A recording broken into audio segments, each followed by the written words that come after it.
Asubuhi hiyo, mbele ya Savannah Mall, kulikuwa na kelele za kawaida za jiji, magari yakipita kwa kasi, wauzaji wakipiga kelele, na watu wakiharakisha kuingia dukani. Lakini ghafla, kelele hizo zote zilionekana kupungua wakati gari la kifahari aina ya Rolls Royce liliposimama pembeni ya barabara. Milango ya gari ikafunguliwa taratibu, na mwanamke mrefu mwenye mvuto wa kipekee akashuka. Alivaa suti ya kisasa ya rangi ya dhahabu, viatu vyenye kung'aa, na miwani ya gharama kubwa.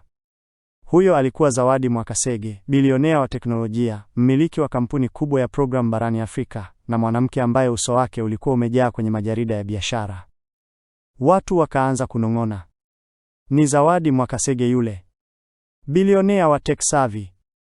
Lakini badala ya kuelekea kwenye duka la kifahari au kukutana na walinzi wake, Zawadi alielekeza hatua zake kwa upande wa barabara, mahali ambapo mwanaume mmoja alikuwa amekaa chini akiegemea ukuta uliopasuka. Huyo alikuwa Juma Mbwana. Nguo zake zilikuwa zimechanika, uso wake umejaa vumbi, na ndevu zake zilikuwa zimejaa uchafu wa siku nyingi. Pembeni yake kulikuwa na begi lililochakaa na kikombe cha plastiki kilichojaa sarafu chache. Hakuna mtu aliyewahi kumwangalia Juma kwa makini. Kwa watu wengi alikuwa tu maskini wa mtaani. Lakini Zawadi alisimama mbele yake. Juma alinyanyua macho yake polepole, akashangaa kumuona mwanamke wa kifahari akimtazama kwa tabasamu la upole. Habari za asubuhi, Zawadi alisema kwa sauti tulivu. Umati wa watu ulisimama. Wengine waliinua simu kurekodi. Hakuna aliyekuwa anaelewa kinachoendelea. Unaitwa nani? Zawadi aliuliza. Juma alimeza mate. Juma Mbwana, alijibu kwa sauti dhaifu. Zawadi akatabasamu zaidi. Nimekuwa nikikuona hapa kwa muda. Unazungumza vizuri, unaonekana una elimu, lakini maisha hayajakutendea haki. Juma alishusha macho. Hakuna aliyewahi kusema maneno kama hayo kwake. Kisha, mbele ya kila mtu, Zawadi alisema kwa sauti iliyojaa ujasiri, nataka nikujue zaidi. Siku hiyo, bila mtu kujua, maisha ya Juma yalikuwa karibu kubadilika milele. Juma Mbwana bado alikuwa amesimama pale, akimtazama Zawadi Mwakasege kwa macho yaliyofunguka kwa mshangao. Hakuelewa kwa nini mwanamke tajiri kama huyu alisimama mbele yake, wala kwa nini alizungumza naye kwa heshima kana kwamba walikuwa watu wa daraja moja. Watu waliokuwa wamekusanyika mbele ya Savannah Mall waliinua simu zao, wengine wakinong'ona kwa sauti za chini. Hakuna aliyekuwa tayari kuondoka. Kila mtu alihisi kwamba kulikuwa na jambo kubwa linakaribia kutokea. Zawadi alichukua pumzi ndefu, akanyoosha mabega yake na kumtazama Juma moja kwa moja machoni. Juma, alisema kwa sauti tulivu lakini yenye uzito, sijakuja hapa kwa bahati mbaya. Nimekuwa nikikupita mara nyingi. Nimekusikia ukizungumza na watu, ukitoa ushauri, hata ukizungumza kuhusu biashara na teknolojia. Juma alishusha macho kwa aibu. Ni mambo ya zamani tu mama, alijibu kwa sauti ya chini.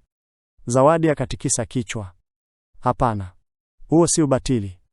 Naona mtu mwenye akili, mwenye heshima, na mwenye majeraha ya maisha. Lakini pia naona mwanaume mwenye thamani. Maneno hayo yalimfanya Juma anyamaze. Hakuwahi kuitwa mwanaume mwenye thamani tangu alipoteza kila kitu. Zawadi akasogea hatua moja mbele bila kujali macho ya umati. Naomba kitu ambacho kinaweza kuonekana cha ajabu, alisema, sauti yake ikitetemeka kidogo. Juma akainua macho. Tafadhali, Zawadi alisema kwa ujasiri, niwe mume wako. Kwa sekunde chache dunia ilisimama. Kelele za magari, sauti za wauzaji, hata upepo, vyote vilionekana kutoweka. Umati ukakaa kimya kama sanamu. Juma alifungua mdomo, lakini hakuna sauti iliyotoka. Alifikiri alikuwa anaota. Mimi, aliuliza hatimaye. Mimi maskini wa mtaani. Zawadi akatikisa kichwa taratibu. Mimi siangalii mfuko wako. Naangalia moyo wako. Watu wakaanza kunong'ona kwa mshangao. Huyu mwanamke ana wazimu? Anatania? Au ni mpango wa kamera? Lakini macho ya Zawadi yalionyesha uzito wa maneno yake. Juma alicheka kwa huzuni kidogo. Kama una maana hiyo kweli, alisema, basi nithibitishe. Zawadi akanyanyua nyusi. Vipi? Nunua pete. Rudi hapa. Piga goti. Uniombe kama mwanaume anayemaanisha anachosema. Moyo wa watu ukadunda kwa kasi. Je, bilionea huyo angefanya hivyo kweli? Zawadi hakusema neno. Aligeuka akaelekea dukani kwa hatua za ujasiri.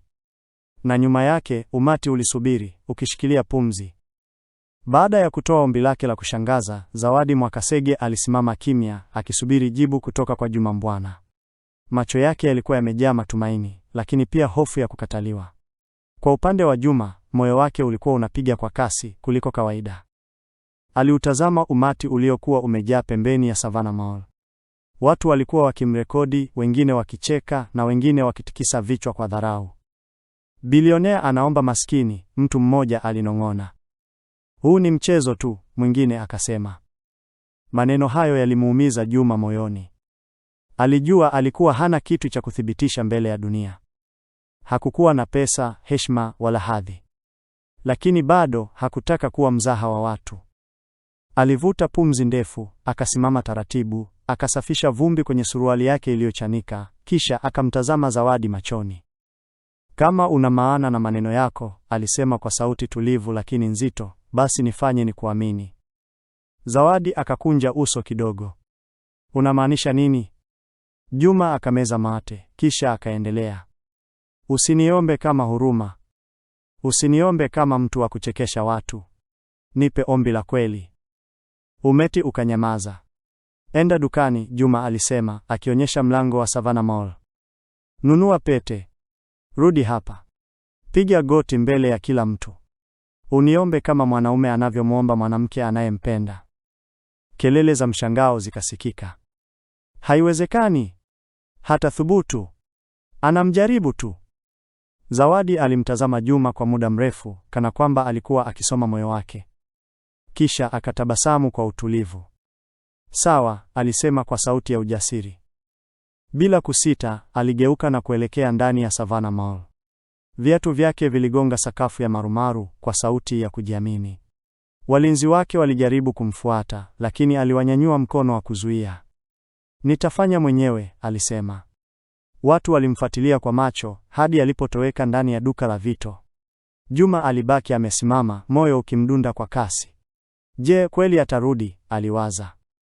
Kwa mara ya kwanza baada ya miaka mingi, alihisi kitu cha ajabu moyoni, sio hofu, bali tumaini. Na wakati milango ya duka ilipofungwa nyuma ya Zawadi, Savannah Mall ilibaki katika ukimya mzito, ikisubiri kile ambacho kingebadilisha maisha ya Juma milele. Dakika zilionekana kama saa. Jua lilikuwa bado kali juu ya Savannah Mall, lakini hakuna aliyekuwa akijali tena joto. Watu walikuwa wamejipanga pembeni ya barabara, macho yao yakiwa yameelekezwa kwenye mlango wa duka la vito. Juma Mbwana alisimama pale, mikono yake ikitetemeka kidogo. Moyoni alikuwa akijilaumu kwa kumjaribu mwanamke tajiri namna ile. Labda sitamuona tena, aliwaza. Labda alikuwa anatania tu. Ghafla, milango ya kioo ikafunguka. Zawadi Mwakasege alitokea. Mikononi mwake kulikuwa na sanduku dogo la velvet la rangi ya samawati.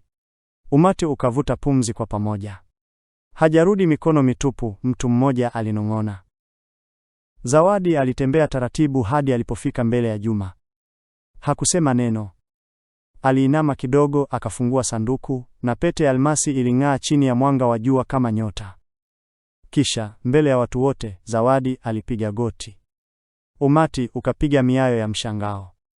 Baadhi waliinua mikono midomoni kwa kutoamini. Juma Mbwana, Zawadi alisema kwa sauti iliyojaa hisia, najua sina uhakika wa kesho, lakini najua moyo wangu leo. Na kuona kama mwanaume wa heshima, wa busara na wa thamani. Tafadhali nikubali niwe mke wako. Kulikuwa na ukimya mzito. Juma alimtazama mwanamke aliyekuwa amepiga goti mbele yake, bilionea, mrembo, mwenye kila kitu ambacho yeye hakuwa nacho. Lakini macho yake yalikuwa na kitu ambacho pesa haziwezi kununua, malia, upendo wa kweli. Alivuta pumzi ndefu, sauti yake ikitetemeka. Zawadi, alisema taratibu, sina chochote cha kukupa zaidi ya moyo wangu. Akasimama hatua moja mbele. Na kama huo unatosha kwako, basi ndiyo. Maneno hayo yalikuwa mepesi, lakini yalibeba uzito wa dunia. Zawadi alifumba macho kwa sekunde moja, machozi yakimdondoka. Akasimama haraka, akamvisha Juma pete kwa mikono iliyokuwa inatetemeka kwa furaha. Umepiri ukapasuka kwa makofi na vigelegele. Juma Mbwana, aliyekuwa maskini wa mtaani, sasa alikuwa mchumba wa bilionea. Na kwa mara ya kwanza, baada ya miaka mingi, moyo wake ulijua maana ya neno tumaini. Baada ya kelele za makofi na vigelegele kupungua, Zawadi Mwakasege alimshika Juma Mbwana mkono kwa upole. "Njoo," alisema kwa tabasamu. "Twende." Juma alitazama gari jeupe la kifahari lililokuwa limesimama karibu. Milango yake iling'aa, vioo vikiwa vimechomwa rangi ya giza. Alisita. "Mimi nitaichafua," alisema kwa aibu, akiangalia nguo zake chafu. Zawadi alitikisa kichwa. "Gari ni chuma. Wewe ni binadamu. Wewe ni wa thamani zaidi." Maneno hayo yalimfanya Juma ahisi kitu cha ajabu moyoni. Kwa mara ya kwanza baada ya muda mrefu, alihisi kama anaheshimiwa tena. Alipokaa kwenye kiti laini cha ndani ya gari, macho yake yalizunguka kama mtoto aliyeingia kwenye dunia mpya. Harufu ya ngozi safi, kiyoyozi baridi na mziki tulivu vilimfanya ahisi kana kwamba anaota. Safari iliwapeleka kwenye saloni ya kifahari ya wanaume, Royal Groom Lounge. Milango ya kioo ilipofunguliwa, wafanyakazi walinyamaza kwa mshangao walipomwona Juma. Lakini Zawadi alisimama imara. "Yuko pamoja nami," alisema kwa sauti ya mamlaka. Ndani ya dakika chache, Juma alikuwa amekaa kwenye kiti kikubwa, ndevu zake zikikatwa, nywele zake zikinyooshwa na uso wake ukiwashwa kwa maji ya moto yenye harufu nzuri. Kwa saa nzima, uchafu wa miaka mingi uliondolewa taratibu. Alipopewa kioo, Juma aliganda. Mwanaume aliyekuwa akimtazama hakuwa yule maskini wa mitaani. Alikuwa na uso safi, macho yenye nuru na tabasamu lililojaa heshima.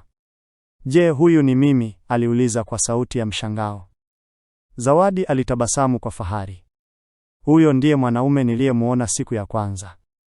Baada ya hapo, walimvalisha suti nyeusi iliyoshonwa vizuri, shati jeupe na viatu vinavyong'aa. Juma alisimama mbele ya kioo akivuta pumzi ndefu. Kwa mara ya kwanza baada ya miaka mingi, hakujiona kama mzigo wa jamii.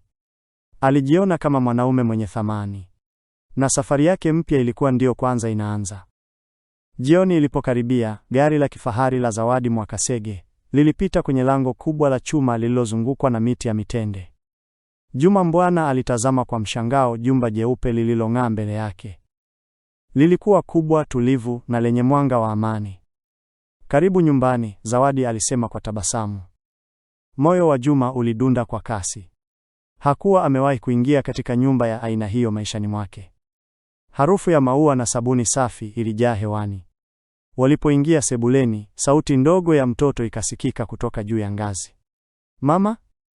Msichana mdogo mwenye nywele zilizopangwa kwa mikufu alitokea. Macho yake yalikuwa makubwa na ya kudadisi. "Huyu ni nani?" aliuliza kwa upole. Zawadi alipiga magoti karibu naye. "Aisha, huyu ni rafiki yangu Juma." Aisha alimtazama Juma kwa makini, bila hofu wala dharau. Aliona tu mwanaume mrefu aliyekuwa na tabasamu la aibu. "Habari," Juma alisema kwa sauti ya chini. Aisha alitabasamu. "Habari, mjomba Juma." Maneno hayo yalimgusa Juma moyoni kuliko alivyotarajia. Hakuna aliyewahi kumwita kwa heshima namna hiyo kwa muda mrefu. Aisha alimshika mkono Juma. "Njoo nikuoneshe chumba cha kuchezea." Juma alimtazama Zawadi kwa mshangao, naye akamnodia kwa tabasamu. Ndani ya dakika chache, Juma alikuwa amekaa sakafuni akitazama michoro ya Aisha na kusikiliza hadithi zake za shule. Kicheko cha mtoto kilijaza chumba. Kwa mara ya kwanza baada ya miaka mingi, Juma alihisi kama yuko mahali salama. Usiku ulipofika, walikula chakula pamoja mezani. Hakukuwa na kelele za mtaani, hakuna kelele za magari, kulikuwa na sauti za upole na amani. Juma alitazama Aisha akicheka na moyo wake ukajaa hisia. Labda, aliwaza, maisha yananipa nafasi ya pili. Na kwa mara ya kwanza, hakujisikia peke yake tena. Usiku huo, upepo mwanana ulivuma taratibu kwenye bustani ya nyumba ya Zawadi. Mwangaza wa taa ndogo za nje uliangaza miti ya maua na sauti za vyura zilikuwa zikisikika kwa mbali. Juma Mbwana alikaa kwenye kiti cha roshani, mikono yake ikiwa imefungamana, macho yake yakitazama mbali, kana kwamba yalikuwa yakiona kumbukumbu za zamani. Zawadi alikaa karibu naye, akiwa ameshika kikombe cha chai ya moto. "Juma," alisema kwa upole, "sasa nataka nikujue zaidi. ulifikaje hapa? Juma alinyamaza kwa muda mrefu. Kisha akavuta pumzi ndefu. Maisha yangu hayakuwa hivi, alianza taratibu. Nilikuwa mtu wa tofauti kabisa. Alimtazama Zawadi, macho yake yakiwa na maumivu ya miaka mingi. Nilikuwa mtaalamu wa data katika kampuni kubwa. Nilikuwa nasafiri duniani, nikitoa mihadhara, nikifanya kazi na benki na serikali. Zawadi alimsikiliza kimya.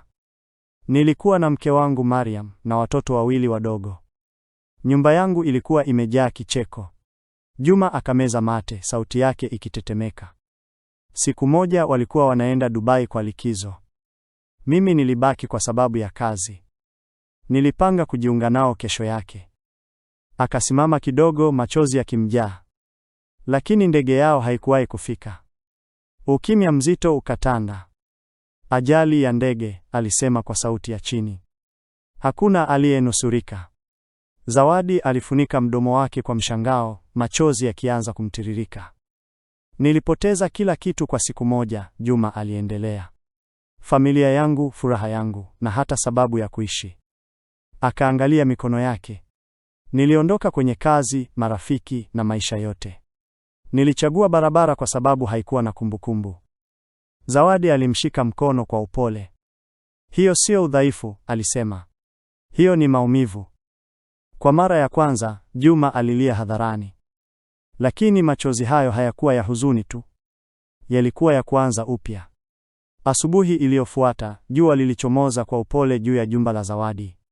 Juma mbwana aliamka mapema, akiwa bado hajazoea kitanda laini na utulivu wa nyumba hiyo. Alisimama dirishani, akitazama bustani, akijiuliza kama kweli maisha yake yalikuwa yamebadilika. Walipokutana mezani kwa kifungua kinywa, Zawadi alimtazama kwa makini. Juma, alisema taratibu, nilichosema jana sikukimaanisha kwa huruma. Na kuona kama mtu mwenye uwezo mkubwa. Juma akakunja uso. Mimi ni mtu wa zamani, alisema. Teknolojia imebadilika. Mimi nimepotea. Zawadi alitabasamu kwa upole. Ujuzi haupotei. Unahitaji tu mtu wa kukukumbusha wewe ni nani. Akamkabidhi bahasha. Ndani yake kulikuwa na barua ya kazi. Mkuu wa idara ya takwimu, kampuni ya Z-Tech Solutions. Juma alishika karatasi hiyo kwa mikono iliyokuwa ikitetemeka. Mimi, aliuliza. Baada ya yote niliyopitia? Ndiyo, Zawadi alisema. Kwa sababu bado una akili, heshima na uzoefu. Siku ya kwanza kazini, Juma alitembea ndani ya jengo refu la kioo, akihisi kama mgeni. Wafanyakazi walimtazama kwa shaka. Lakini alipokaa mbele ya skrini, mikono yake ilianza kufanya kazi kama zamani. Ndani ya wiki moja, aligundua makosa makubwa kwenye mfumo wa kampuni yaliyokuwa yakisababisha hasara ya mamilioni ya fedha. Aliwasilisha ripoti yake kwa bodi. Chumba kikanyamaza. Kisha mmoja akasema, ameokoa kampuni. Zawadi alimtazama Juma kwa fahari. Na Juma, kwa mara ya kwanza baada ya miaka mingi, alihisi kama alikuwa amerejea kwenye maisha. Jioni hiyo, bustani ya nyumba ya Zawadi ilikuwa imepambwa kwa taa ndogo za dhahabu zilizoning'inia kwenye miti. Muziki wa taratibu ulikuwa ukicheza na meza ilikuwa imejaa maua na mishumaa. Aisha na wafanyakazi walikuwa wamevaa tabasamu za siri, kana kwamba walijua jambo ambalo Zawadi hakulijua. Zawadi alikaa mezani, akitazama anga la jioni, bila kujua kwamba maisha yake yalikuwa karibu kubadilika tena.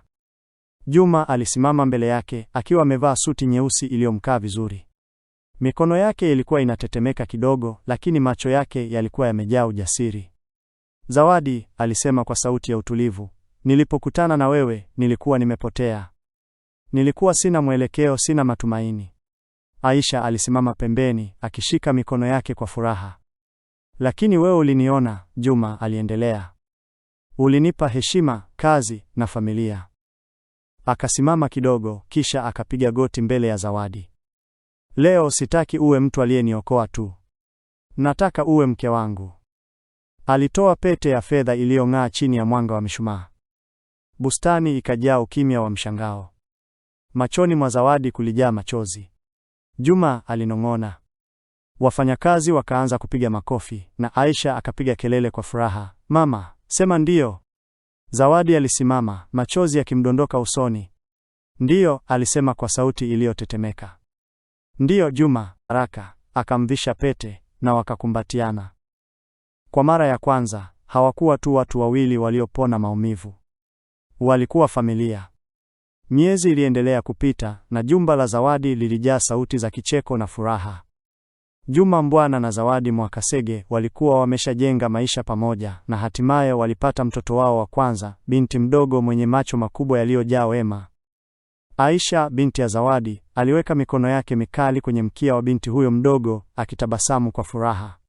Hii ni familia yetu sasa, alisema kwa sauti tulivu lakini yenye furaha kubwa. Juma alitazama familia yake akiwa ameketi kando ya Zawadi, mkono wake ukiwa umeshikana kwa nguvu na wake wake. Alijua kuwa maumivu yote ya zamani, kushuka kwa hali ya chini na matatizo aliyopitia hayakuwa bila sababu.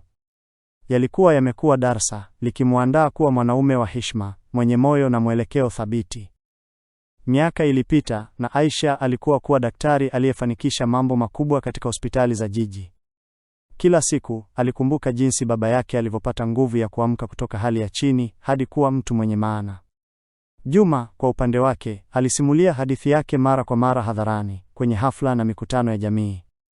Macho yake yaliwaka kila mara alipokuwa akielezea jinsi upendo na heshima vinaweza kuleta mabadiliko makubwa katika maisha ya mtu. Hii ni hadithi yangu, alieleza kwa sauti yenye shauku, na nikiweza kusema kitu kimoja kwa dunia nzima ni hiki: upendo unaweza kumuinua mtu kutoka chini kabisa hadi juu kabisa. Huu sio mchezo, sio maneno ya ajabu. Ni kweli kabisa. Familia yake iliketi karibu naye, vicheko na machozi ya furaha vikiwa mchanganyiko wa hisia. Mtu mmoja aliyesimama pembeni aliwaza, hakuna kitu kinachoweza kuvunja mtu aliye na upendo kweli. Na hivyo, maisha ya Juma Mbwana yalikamilika kwa amani, heshima na familia iliyokuwa imesimama imara.